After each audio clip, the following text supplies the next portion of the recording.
Assalamualaikum warahmatullahi wabarakatuh. Perkenalkan, nama saya Zawisya Firana dari kelas 10 IPA 1. Di sini saya akan sedikit menjelaskan tentang akulturasi dan perkembangan budaya Islam.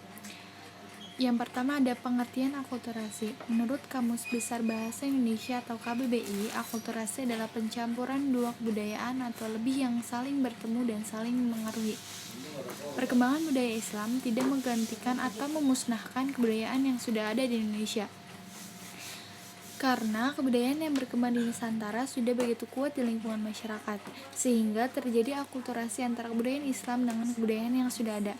Hasil proses akulturasi antara kebudayaan masa pra-Islam dengan masa Islam masuk berbentuk fisik kebendaan seperti seni bangunan, seni ukir atau pahat dan karya sastra, serta pola hidup dan kebudayaan non-fisik. Bentuk lain akulturasi kebudayaan pra-Islam dan kebudayaan Islam adalah upacara kelahiran, perkawinan, kematian, selamatan pada waktu tertentu berbentuk seperti kenduri pada masyarakat Jawa. Contoh bentuk akulturasi budaya Islam dengan budaya Indonesia, yang pertama ada seni bangunan. Seni dan arsitektur bangunan Islam di Indonesia sangat unik, menarik, dan akulturatif. Seni bangunan yang menonjol di zaman perkembangan Islam di Indonesia adalah masjid, menara, dan makam. Contoh bangunan masjid kuno adalah Masjid Menara Kudus dan Masjid Banten.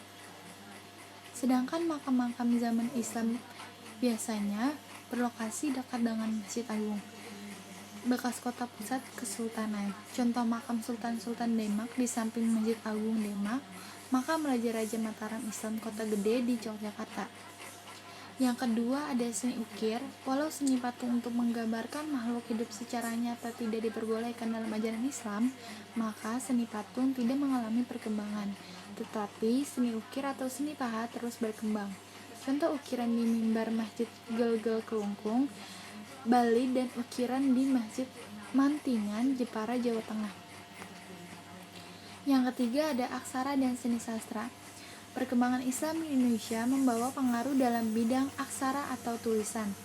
Abjad Arab untuk menulis bahasa Arab mulai digunakan di Indonesia. Huruf Arab digunakan di bidang seni ukir. Berkembang seni kaligrafi, seni sastra zaman Islam berkembang di Melayu dan Jawa.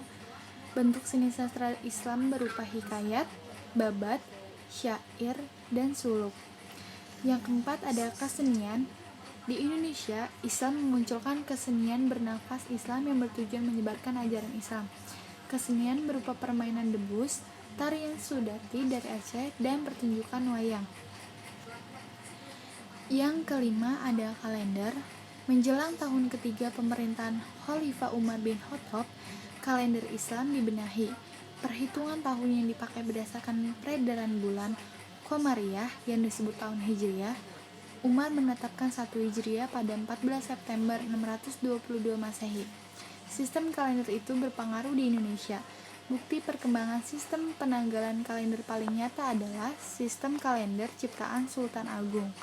Ia melakukan sedikit perubahan nama-nama bulan pada tahun Saka. Sekian penjelasan dari saya, kurang lebihnya mohon maaf. Wabillahi taufiq wal hidayah. Wassalamualaikum warahmatullahi wabarakatuh.